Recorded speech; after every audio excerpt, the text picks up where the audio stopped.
Donc on a la joie d'accueillir Célia de Grusson-Daniel. Vous l'avez peut-être croisée parce que ça fait 3 jours qu'elle est avec nous. Et elle est en immersion dans la communauté. Elle vient discuter avec tout le monde. Elle vient peut-être partager ses idées. Elle a sans doute partagé ses idées avec vous. Et c'est un petit peu sa pratique tout le temps d'aller vers les gens, d'aller discuter tranquillement avec les gens, de s'imprégner avant de proposer des choses. Moi, alors, je peux faire ça aussi de manière plus élégante en disant que c'est une actrice de la transformation numérique et de la coopération, et qui est quelqu'un qui, du coup, est à la fois dans le relationnel, le contact, l'interface, le faire, et elle est aussi chercheuse. Alors c'est assez intéressant la manière dont elle a abordé la recherche, c'est qu'elle n'a pas abordé la recherche en disant je démarre une thèse et voilà ce qu'il faut. Elle est d'abord allée discuter avec les gens, elle est d'abord allée annoncer qu'elle à son avis, pour comprendre et pour pouvoir agir sur la transformation, comprendre ces transformations à l'œuvre, il fallait à la fois s'imprégner, écouter, faire, et faire tant dans le faire dans l'associatif, dans l'économie sociale solidaire, que dans l'entrepreneuriat. Et donc elle a une démarche qui est intéressante. Et elle va nous parler, au travers de cette démarche, de ce que veut dire le co et de ce que veut dire l'ouvert, parce que je ne sais pas si vous savez, le terme ouvert, c'est un terme valise. On a eu une question la première journée qui était « Qu'est-ce que vous faites comme différence entre la coopération et la collaboration ?»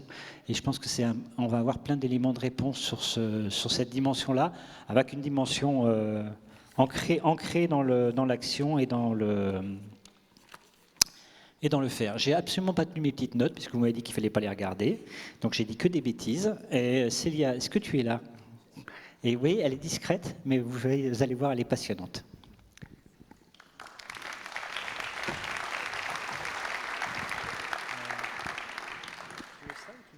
Je pense que ça va aller là. Je vais le mettre là, comme ça. Oups. Merci.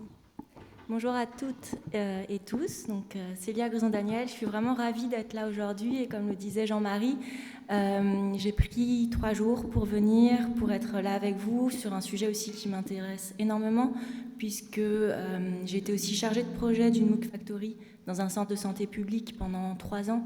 Donc voilà, toutes les questions de pédagogie, de coopération, d'ouverture, de transformation aussi des pratiques, à la fois de l'enseignement supérieur et de la recherche, me passionne, et comme le disait Jean-Marie, j'aime bien expérimenter.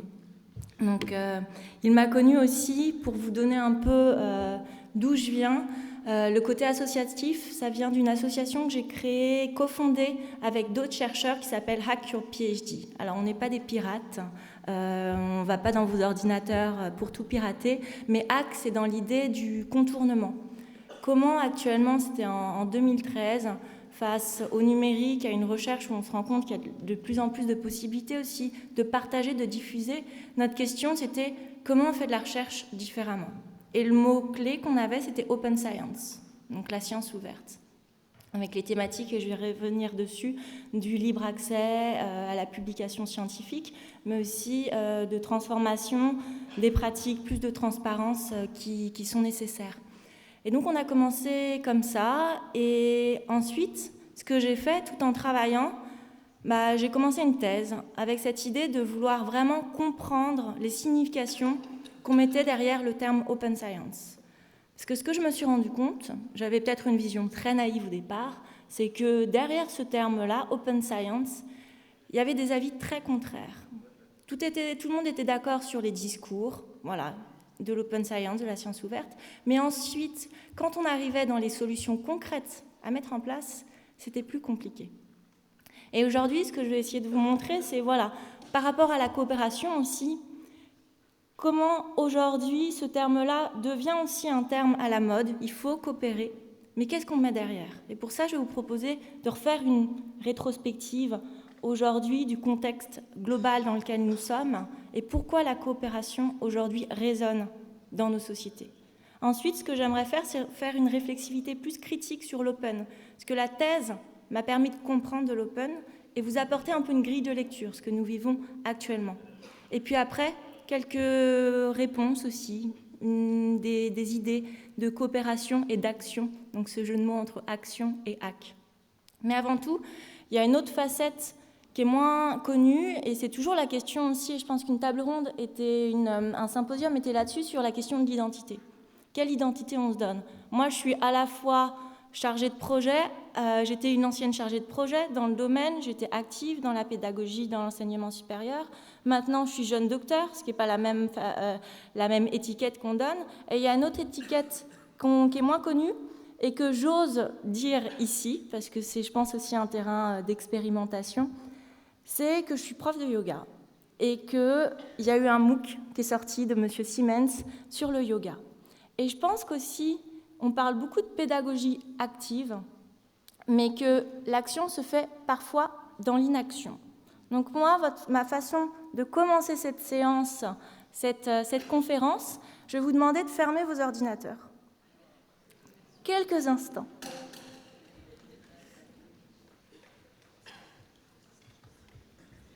Juste de faire l'expérience. Peut-être de fermer aussi les yeux. Et juste peut-être de soulever le pied droit de quelques centimètres en le contractant et en le relâchant. Puis le pied droit, le pied gauche. Puis peut-être prendre le temps de basculer le bassin, de rentrer le ventre et de plaquer bien votre bas du dos au niveau du dossier. Et puis faire tout le contraire, amener la poitrine vers l'avant, ouvrir, relâcher, et puis prendre ce temps de monter bien les épaules vers les oreilles et relâcher. Parfait. Puis peut-être faire quelques mouvements avec la nuque, des cercles d'un côté et de l'autre. Voilà. Et puis faire cette pratique qu'on appelle en MBSR stop. Donc, juste s'arrêter quelques instants, voilà. Prendre son souffle aussi, toujours si essentiel. Puis observer ce qu'on a, peut-être cette agitation mentale, de tout ce qu'on a fait ce matin, de toutes les conversations qu'on a pu avoir, de cette dit, ah ben, on aurait peut-être dû dire ça autrement, faire autrement, ou se dire, ah j'ai tout ça à faire après. C'est normal. Donc, se reconnecter un moment avec ce qu'on est, avec cet instant, avec les bruits peut-être extérieurs, et puis cette conscience de ce petit singe à l'intérieur de notre esprit qui est tout le temps en train de fonctionner, d'aller dans tous les sens. Et aussi de juger, énormément.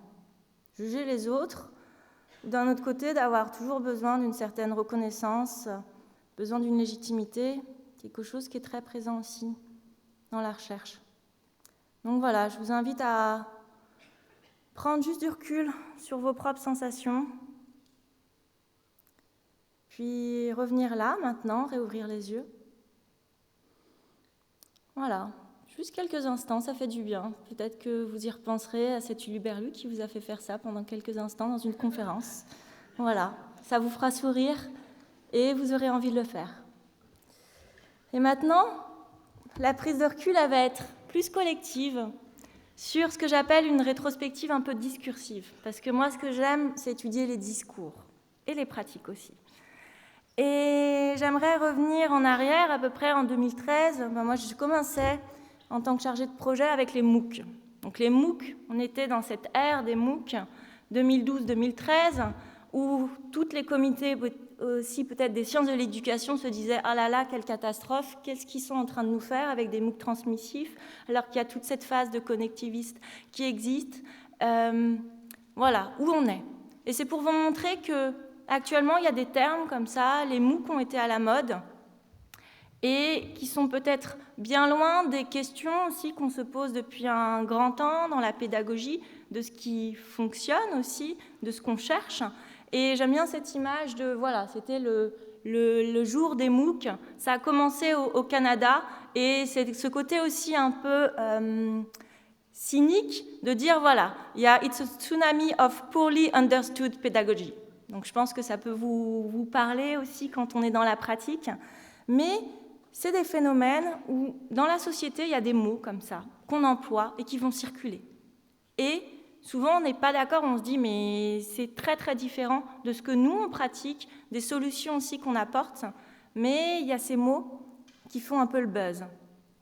Mais à QPES, je sais qu'il y a cette tradition de se questionner. J'ai beaucoup apprécié aussi pendant toutes les conférences ce côté réflexif, d'apporter une réflexivité avec une communauté à la fois d'enseignants-chercheurs, des conseillers pédagogiques, de toutes ces personnes qui s'occupent de l'enseignement supérieur aujourd'hui, qui prend ces quelques jours pour se questionner sur ces pratiques.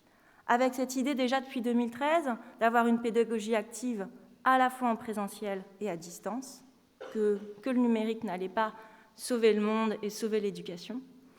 L'idée d'innover aussi, comment on allait le faire, pourquoi.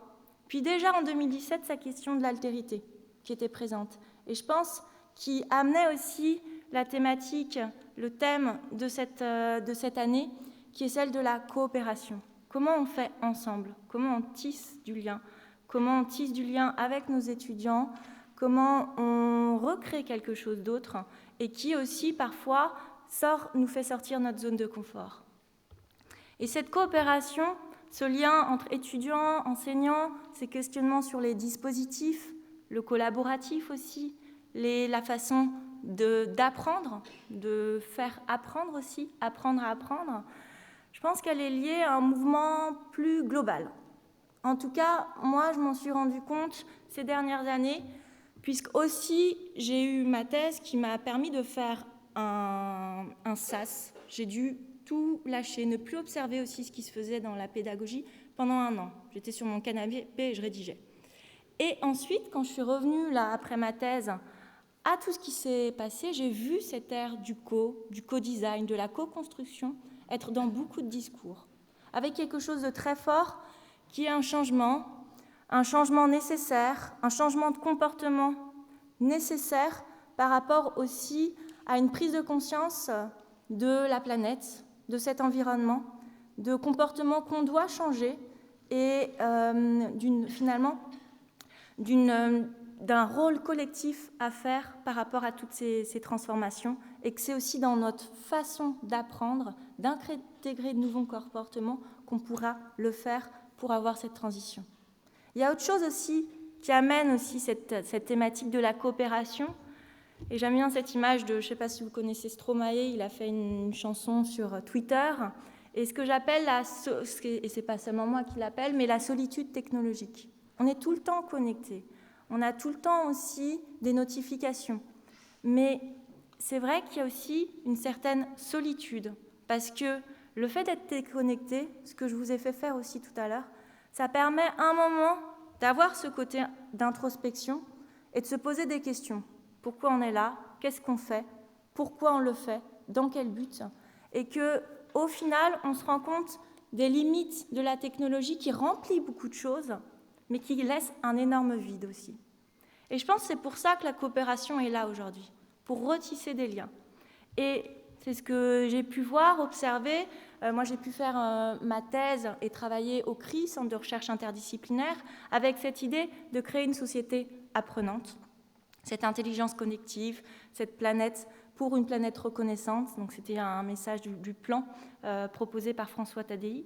L'idée aussi d'amener toute cette pédagogie en dehors des universités, en dehors d'un simple apprentissage d'un métier, mais aussi pour des transitions dans la ville, un retour au territoire qui paraît essentiel.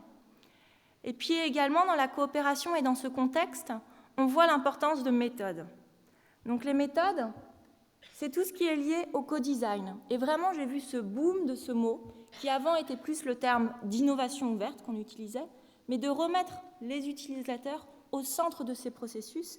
Et comme aussi, lorsque j'étais il y a quelques semaines au Learning Lab, la rencontre des Learning Lab invitée par Jean-Charles Caillé, que vous connaissez peut-être, qui écrit beaucoup sur la classe renversée, Jean-Charles, dans sa présentation, disait « il faut des méthodes, coopérer, ça s'apprend ». Et je pense que tout ce qui est concept de co-design, de design thinking, a ce but-là d'aider à coopérer. On a vu que certaines aussi conférences aujourd'hui reprenaient, les autres jours, reprenaient aussi cette thématique du co-design. Et ce co-design, moi, il n'y a pas un jour où je ne vois pas dans mes mails cette idée d'être dans cette coopération pour développer sa conscience, sa présence, sa connexion au vivant. Donc c'est quelque chose qui dépasse aussi le milieu de l'enseignement supérieur, qui est beaucoup aussi dans la formation en général et qui est repris pour pouvoir créer ces liens. Autre chose, et on en a beaucoup parlé aussi, c'est le changement d'attitude. Là encore, je reprends une petite slide de Jean-Charles Caillé. Et hier, Michel en a parlé, ce changement de posture nécessaire pour la coopération.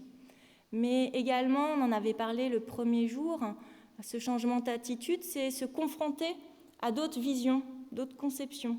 C'est-à-dire que la coopération, c'est aussi parfois la confrontation.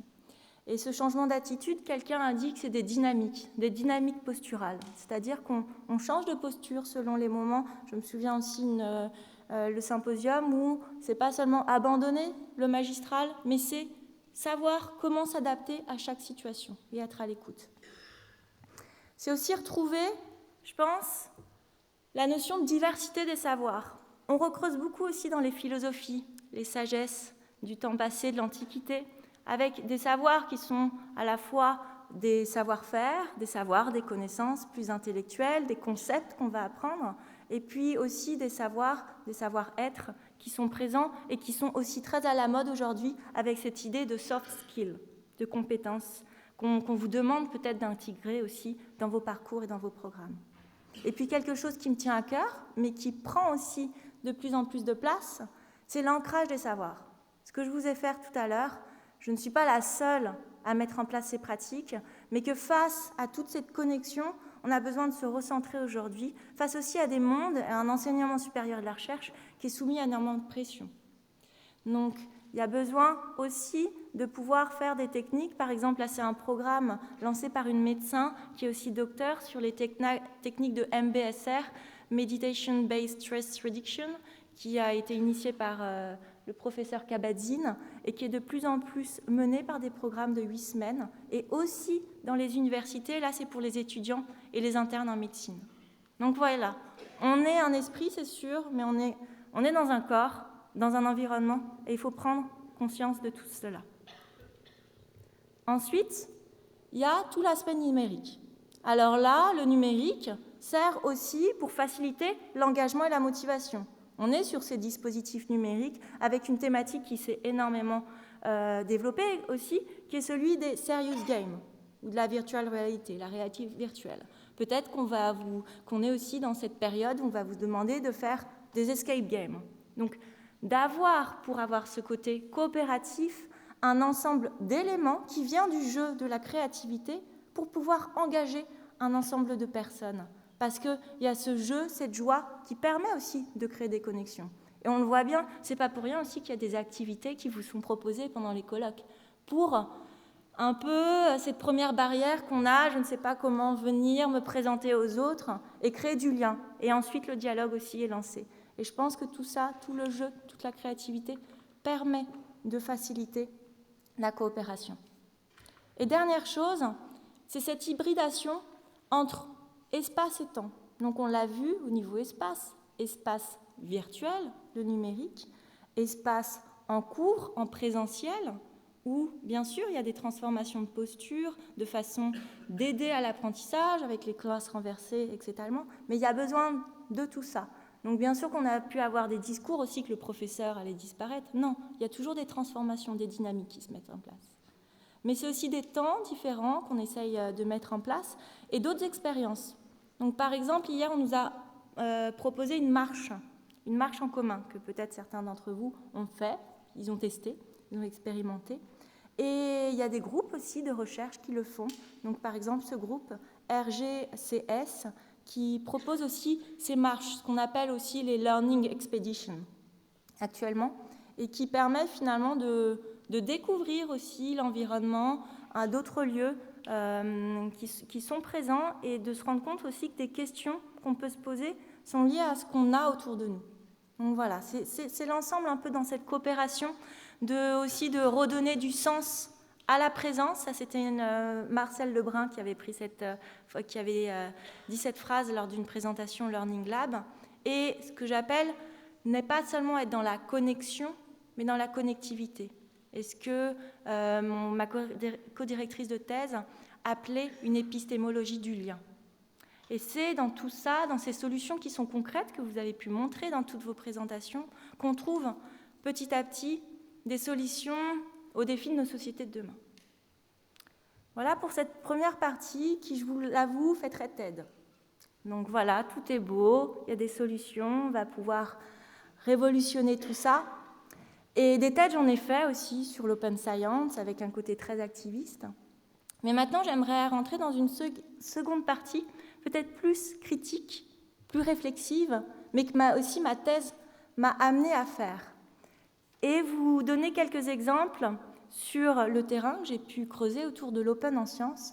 Mais avant tout, puisque peut-être certains d'entre vous sont repartis sur vos écrans, sur vos mails et d'autres choses, je vais recréer un peu de dynamique avec une petite vidéo d'une personne que peut-être certains d'entre vous connaissent, qui s'appelle Franck Lepage. Donc on va mettre juste un petit extrait. Vous avez besoin d'une dizaine de concepts opérationnels, c'est-à-dire de mots qui ne veulent strictement rien dire, mais qui donnent l'impression de dire quelque chose. Là, je vous ai préparé une communication à 17 mots. C'est pour les besoins du spectacle, hein. C'est énorme. Vous n'avez jamais besoin de ça. Vous n'êtes pas là pour faire passer le maire pour un imbécile, hein. Lui utilise à tout casser, quoi. 5 mots, 6 mots, enfin, vous voyez, vie associative, partenariat, développement local, enfin, le préfet, s'il est là, il utilise 2 mots, lui, République, sécurité, enfin, vous voyez. Alors, je les bats devant vous, j'espère que vous me faites confiance. Je coupe.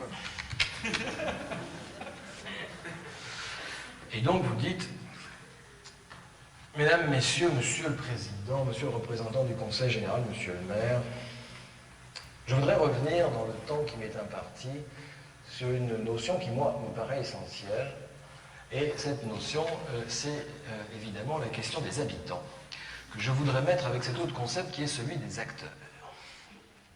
Si nous voulons considérer les habitants comme des acteurs, c'est-à-dire réaliser avec eux un authentique diagnostic partagé qui prenne véritablement en compte la dimension interculturelle, alors, à l'heure de la décentralisation, ce que nous appelons encore citoyenneté doit nécessairement s'inscrire dans une proximité, parce que la question démocratique est tout entière contenue aujourd'hui dans celle de la préservation du lien social. Et à l'heure de la mondialisation, c'est désormais l'espace du local qui est l'espace du partenariat que nous devons tisser de solidarité, faute de quoi? Faute de quoi, lorsque nous demandons aux gens de faire des projets, eh bien, il n'y aurait, à l'issue de ces projets, n'entraînerait, si vous voulez, aucune espèce de développement. Et c'est pourquoi nous devons inlassablement raisonner avec eux en termes de contrat et faire notre effort permanent pour mettre en place une vraie, une authentique, une sérieuse participation avec eux. Voilà.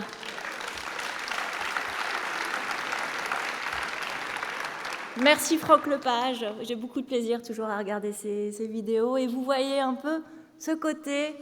Alors, il s'est servi d'un bouquin de sociologue qui s'appelle « Le nouvel esprit du capitalisme » pour ses spectacles, ses conférences gesticulées. Et c'est pour montrer un point de vue très critique. Avec le rire. Le rire, la prise de recul, c'est toujours nécessaire par rapport à des situations qui nous énervent. Et moi, c'est vrai que quand j'ai creusé la question de l'open science, ça m'énervait parce que j'avais ma propre définition de l'open, qui était celle du partage, d'une transformation, de coproduction des savoirs, et je me suis rendu compte que ce n'était pas la vision de l'open de tout le monde. Et c'est cette idée du jungle speed, je ne sais pas si vous avez déjà joué à ce jeu-là, où chacun s'approprie aussi un mot et essaye de l'avoir, et il met sa propre signification. Et moi, la recherche que j'ai faite, c'était là-dessus, en sciences de l'information et de la communication, sur la notion de ce qu'on appelle, dans le langage courant, buzzword. Nous, on appelle ça, en linguistique, une formule. C'est-à-dire quelque chose qui va circuler et qui signifie pour tout un chacun quelque chose, un sens, mais qui emprunte ensemble d'enjeux sociaux, politiques à une époque donnée. Et c'est ça que j'ai creusé autour de ce terme de l'open science. Alors, l'open science, pour vous dresser un portrait général, c'est des questions à la fois d'open access. Peut-être que vous êtes sensibilisés. Là, on voit bien que les actes ont été mis à disposition en licence CC BY NC. Donc, c'est cette idée de libre accès au savoir face à peut-être, si certains sont enseignants-chercheurs, des éditeurs qui maintiennent des oligopoles, tels que Elsevier, pour ne pas le citer. Donc, il y a ce côté de, voilà, qu'est-ce qu'on fait avec le numérique? Il y a eu des basculements, et ça révèle que l'idéal de la science et du partage n'est pas forcément la réalité des pratiques actuellement. Mais l'open science, c'est un mot valise aussi avec cette idée d'open data qui est de plus en plus présent, d'open research, d'une recherche ouverte, mais aussi de citizen science. Et on en a un peu discuté hier avec cette notion de science participative, de science citoyenne. Mais derrière ce mot valise, il y a beaucoup de débats.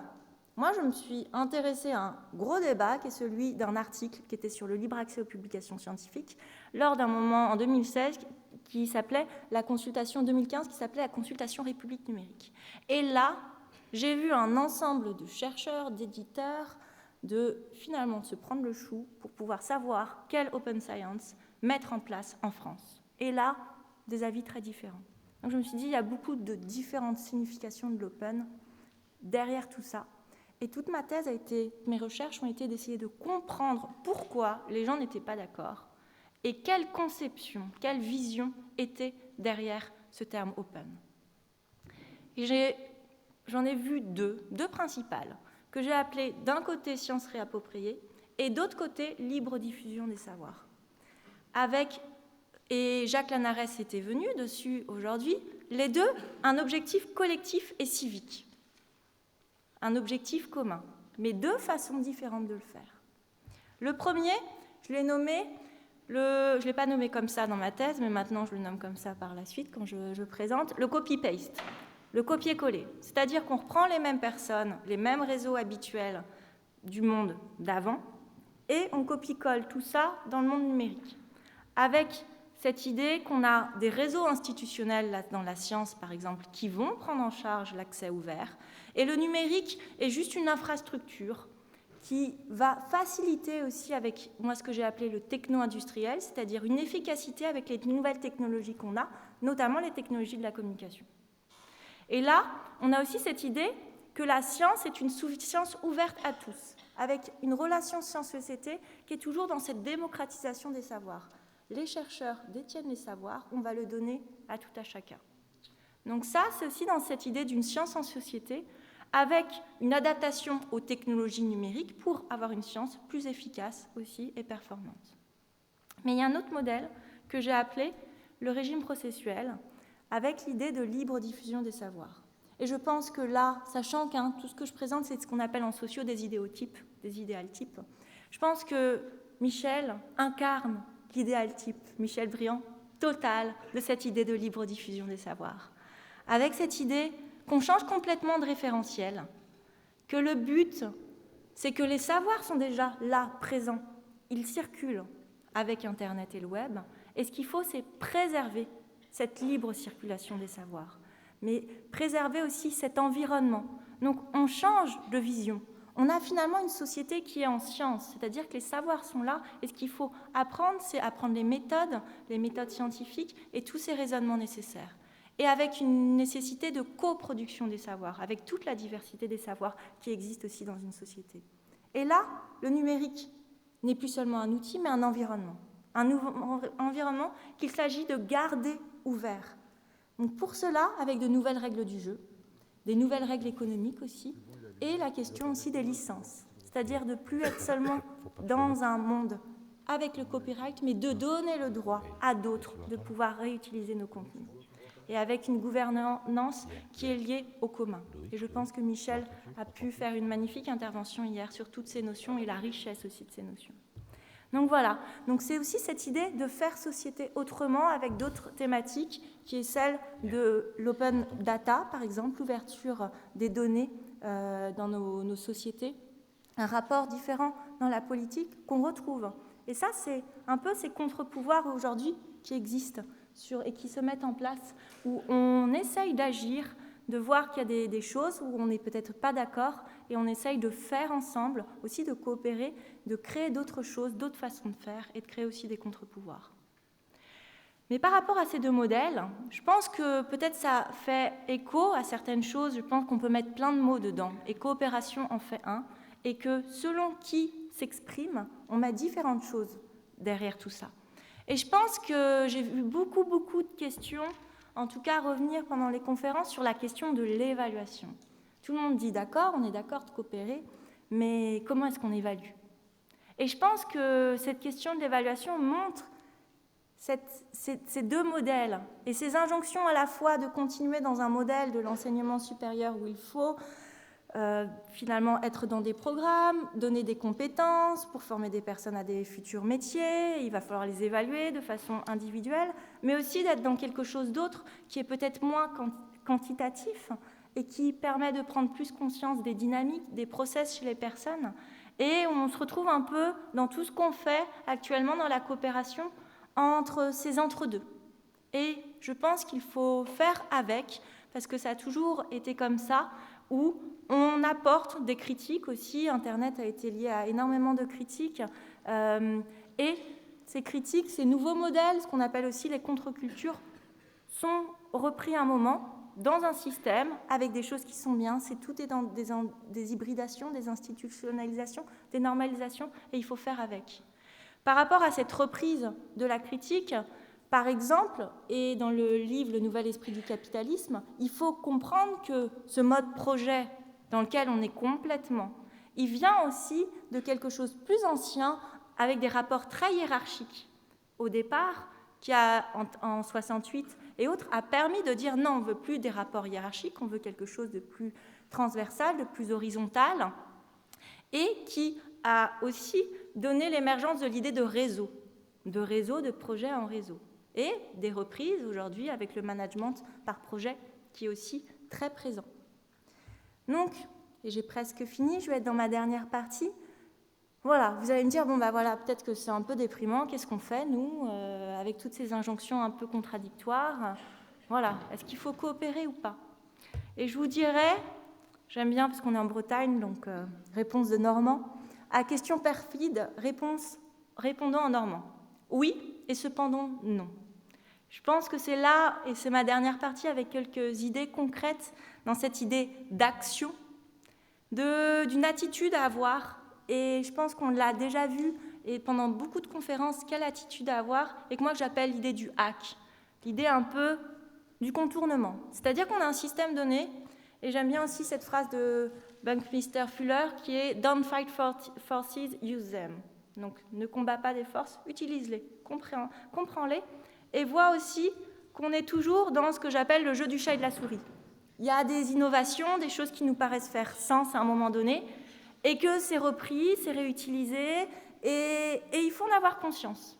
Et quelque chose aussi qui me paraît important de noter, c'est ce que j'appelle, moi, le management cognitif.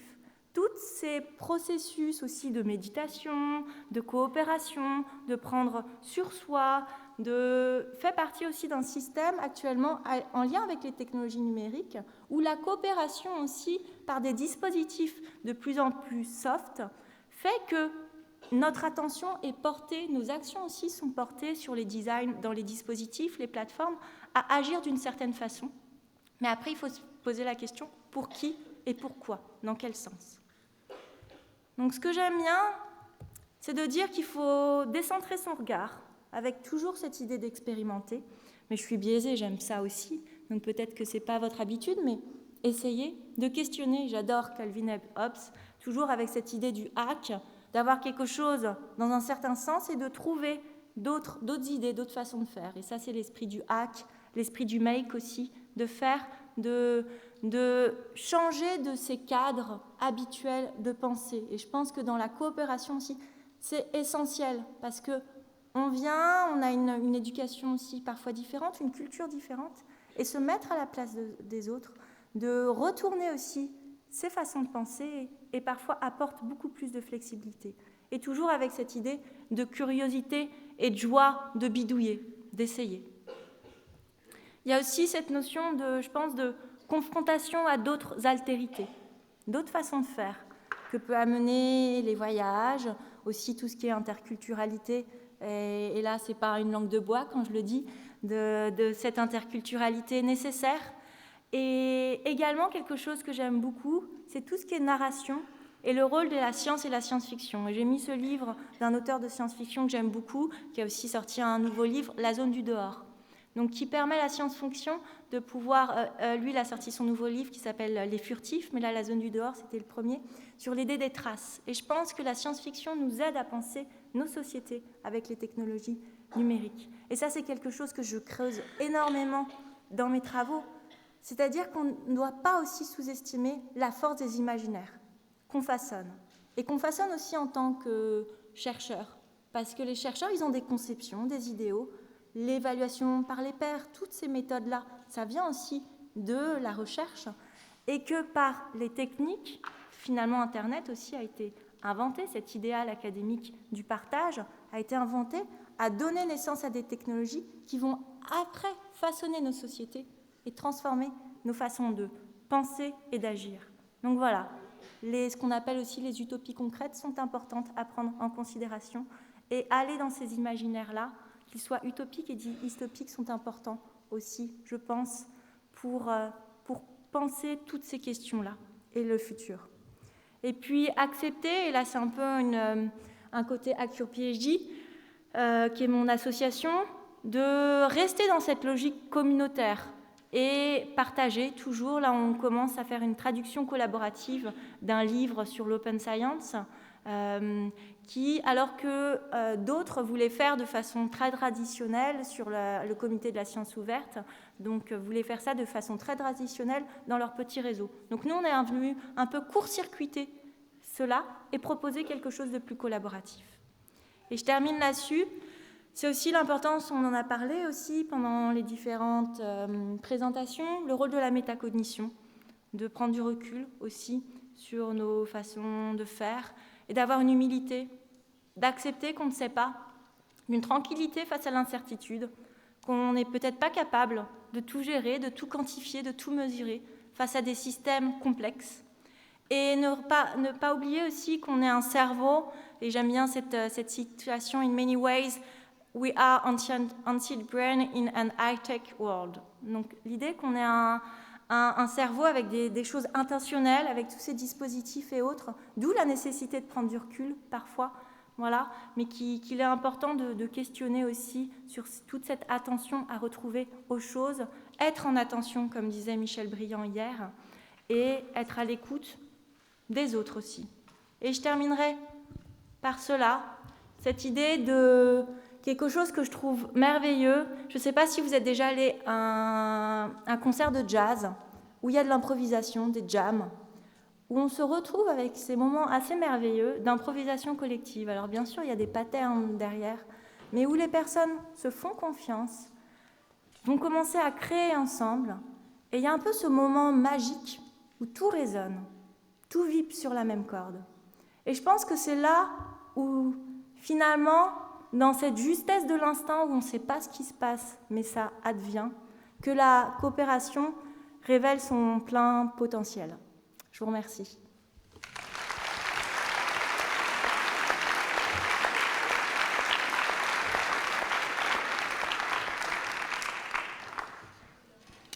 Mais merci Célia, ça va nous donner plein de réflexions pour le chemin du retour. Donc je pense qu'on est parfaitement dans la projection, à la fois dans l'instant et à la fois dans le futur. Est-ce que quelqu'un a des questions? Qui veut se lancer après cette présentation? Je ne veux pas dire démonstration, parce que ce serait malvenu.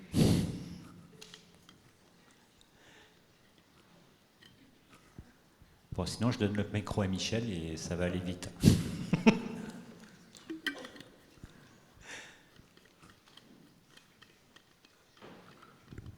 Ah, quelqu'un se lance. Bravo.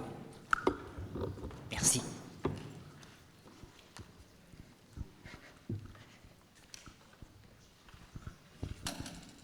Bonjour. Alors, ce n'est pas forcément une question, c'est une réflexion qui vient après les ateliers et de ce matin et des jours précédents.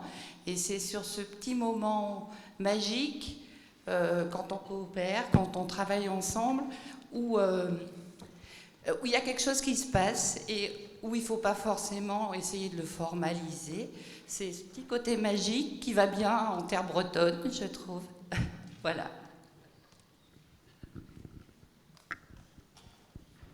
Merci. Vas-y, Patricia. Je suis ici. Bonjour. Moi, j'ai une question. J'ai vu que vous aviez fait votre thèse au CRI. J'ai été dans un jury de thèse au CRI. Et vous n'avez pas du tout abordé la question de l'économie. Le CRI fonctionne avec un modèle économique assez particulier. Donc, par rapport au modèle que vous proposez, où est-ce que vous mettez la question du modèle économique ? Quel serait le modèle économique ? Alors, le CRI, pour donc le Centre de recherche interdisciplinaire qui se trouve à Paris, donc c'était mon école doctorale, sachant que moi j'étais rattachée à des laboratoires, c'est comme ça que fonctionne le CRI, notamment un laboratoire à l'Université technologique de Compiègne qui s'appelle le COSTEC, qui est un laboratoire de sciences sociales dans une université de technologie. Et mes co-directeurs étaient des économistes. Donc la question de l'économie et de la transformation aussi de l'économie est quelque chose très mouvant. Avec, par exemple, moi je me suis beaucoup basée sur les travaux autour du capitalisme cognitif, c'est-à-dire que le CRI est dans un modèle de subvention privée d'un côté, et puis un modèle public où c'est très intéressant, et moi j'ai pu aussi un peu faire de l'observation participante au sein du CRI, avec quelque chose qui est hybride, c'est-à-dire qu'ils sont à la fois sur des subventions publiques, ils travaillent avec l'université publique, mais ils ont aussi des subventions privées. Et ça, c'est aussi intéressant, je pense, par rapport à ce que Michel, hier, a abordé sur la question du privé et de la troisième voie. C'est-à-dire qu'actuellement, et c'est une grande question que je me pose en termes de recherche et de production des connaissances actuellement, dans quel modèle on insère la production des connaissances publiques actuellement, avec des choses où on sait qu'on est dans des modèles, des grosses machineries de subvention de l'enseignement supérieur et de la recherche en lien à des appels à projets, des financements par exemple européens ou de l'ANR et autres, ou les IDEFI et autres, et qui sont des subventions très publiques mais assez restreintes, donc avec énormément de compétition. Donc avec d'autres, le modèle du CRI avec d'autres acteurs qui sont des acteurs privés qui vont participer. Et je pense que moi, c'est vraiment ce qu'on réfléchit avec plus une notion d'économie sociale et solidaire. Comment créer, et ça manque, on a l'impression, et j'en discutais avec Jean-Marie, moi c'est ma grande thématique actuellement et mon terrain d'expérimentation aussi. Comment est-ce qu'on fait, comment on remet un peu plus d'économie sociale et solidaire au sein du système productiviste des connaissances actuelles? Et ça, c'est une question qui est complexe. Comment créer des partenariats qui fassent sens, où on ne soit pas seulement dans cette dichotomie privé-public, avec toutes les questions qui se posent, du financement par le privé, de la recherche aussi. Donc comment on crée tout ça? Je pense que c'est des expérimentations à faire. Il y a d'autres terrains aussi de recherche, d'autres domaines où on essaye de faire ces expérimentations autour des coopératives, de la mutualisation. Mais je pense qu'actuellement, il y a des pistes qui se mettent en place autour des communs et autres à explorer. Mais je vous dirais que je n'ai pas des réponses toutes faites, puisque je vous dis, j'ai étudié aussi l'économie, moi plus les nouvelles économies, de la data qui se mettent en place, les nouveaux aussi reprises commerciales derrière la data. Donc il y a plein de choses à faire et à expérimenter et à questionner par la pratique aussi. Voilà. Merci Célia pour cette belle présentation qui nous met un petit peu en recul. J'avais une question, moi, sur toutes ces questions-là qu'on se pose ici entre enseignants, chercheurs, alors que le monde va mal, est-ce qu'on n'a pas aussi une responsabilité en tant qu'intellectuel, justement, à essayer de faire en sorte que ces questions irriguent la société, à se poser la question d'un changement d'échelle? Je pense que tout un chacun a son petit niveau. Il y en a beaucoup qui le font, rien que enseigner. Je pense que quand on aime enseigner, quand on aime transmettre, et si vous êtes là aujourd'hui, je pense que c'est aussi qu'on se pose des questions sur la pédagogie et comment apporter le meilleur aux générations futures ou même à en formation continue. Je pense qu'on a ce rôle-là à transmettre au quotidien. Ensuite, je me méfie toujours de la posture de l'intellectuel qui va diffuser la bonne parole à la société. Donc, je suis plus sur des approches de plutôt d'écouter aussi ce qui vient parce qu'on fait partie de la société aussi, donc de ce qui vient et de croiser les regards, les savoirs, donc de sortir aussi de ce regard, de cette posture un peu dominante du sachant, mais plutôt on en discutait un peu hier dans de la maïotique, dans ces marches, d'essayer de faire sortir, d'apporter aussi, et c'est ce que j'ai vraiment essayé de faire, de dire, voilà, moi j'ai observé des choses pendant un certain temps, je n'ai pas toutes les solutions, toutes les réponses, mais en tout cas, j'essaye de partager ça, ces visions-là, pour créer du dialogue et qu'on se pose peut-être plus de questions. Voilà un peu mon idée.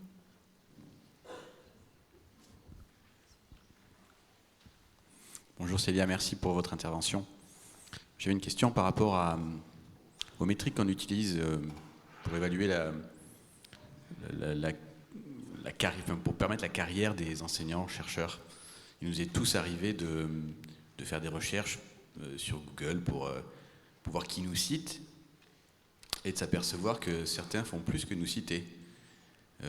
Dans d'autres pays, certains ont repris des papiers entiers, mot pour mot, à la virgule près, mis leur nom au lieu du nôtre.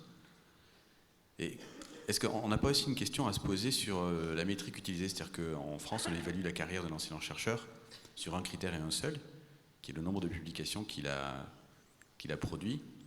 Est-ce qu'il n'y a pas aussi quelque chose à réformer là dans le mode d'évaluation? Parce que ça n'encourage pas la compostabilité des idées, ce genre de métrique. Bien sûr, toute la question de l'évaluation, c'est aussi quelque chose qu'on retrouve énormément dans le sujet de la science ouverte. Comment est-ce qu'on évalue? Alors, à la fois, comment est-ce qu'on évalue même des papiers scientifiques? Parce que là-dedans, il y a des questions aussi sur tout ce qui est revu par les pairs et autres. Mais à une échelle plus globale, toute la question de l'évaluation de la recherche et des indicateurs et des métriques. Et ça, quand vous regardez un peu les études de scientométrie, donc c'est comment sont nés, par exemple, les premiers indicateurs en sciences, et on a des revues scientifiques on a ce qu'on appelle des impact factors, donc le facteur d'impact d'une revue. Au départ, ces indicateurs étaient pour aider, et je ne suis pas bibliothécaire, mais pour aider finalement les bibliothécaires à se retrouver dans cette masse d'informations qu'on avait et de classer, etc. Et ensuite, ces indicateurs ont été repris avec ce qu'on connaît actuellement, c'est-à-dire qu'il y a des journaux spécifiques qui ont des impact facteurs hauts, qui font qu'on a envie de publier parce qu'ils sont reconnus. C'est très présent dans les STM, ce qui fait que ce qu'on appelle aussi donc dans les études des sciences et technologies, qui est plus mon domaine, le fait qu'il y a une reprise aussi des éditeurs de ce capital symbolique. Donc, que ce capital symbolique où le chercheur, ils ne veulent pas faire de l'argent, mais il y a tout ce capital symbolique de la reconnaissance qui est nécessaire, qui a été repris.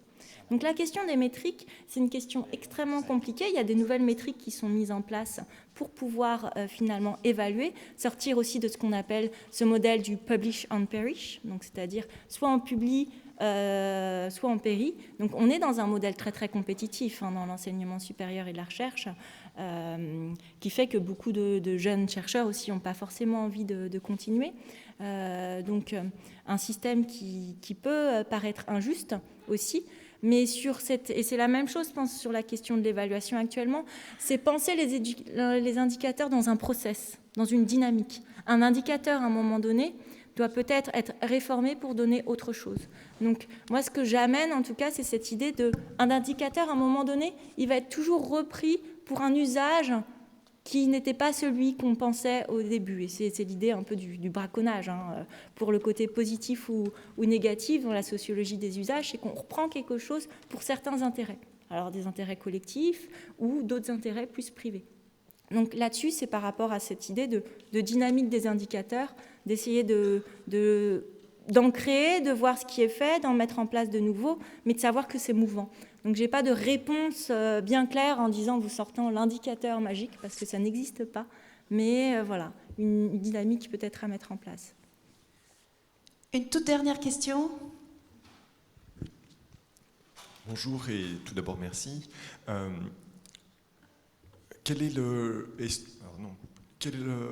Est-ce que Michel Serres a une influence sur vos opinions et s'il n'en a pas, quels sont les grands influenceurs de votre pensée?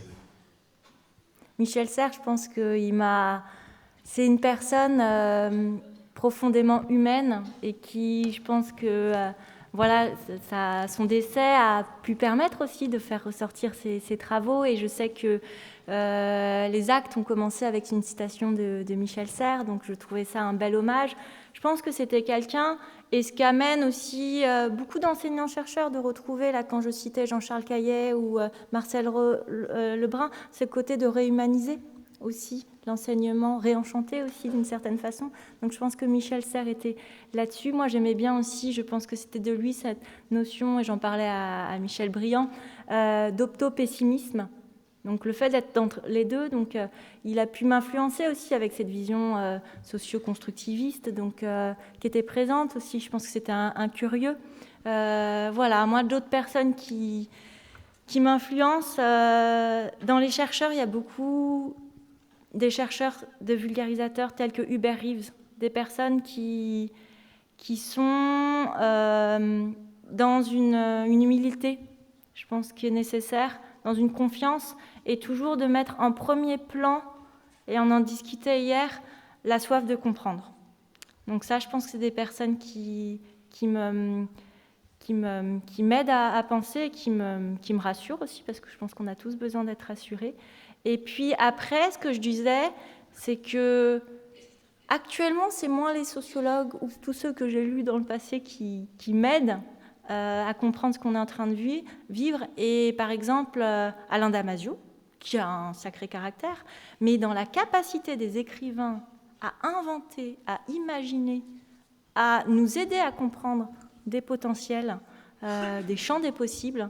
Voilà, moi je suis épatée par ces esprits-là, qui dissèquent des choses, qui changent, et qui lui aussi se basent beaucoup sur la philosophie. Après, moi je lis beaucoup de textes aussi en philosophie orientale qui me nourrissent. Donc voilà un peu ces penseurs qui m'aident actuellement dans mes travaux, et aussi dans mon attitude face aux autres, je pense. Voilà. Un grand merci à Célia, que nous pouvons applaudir.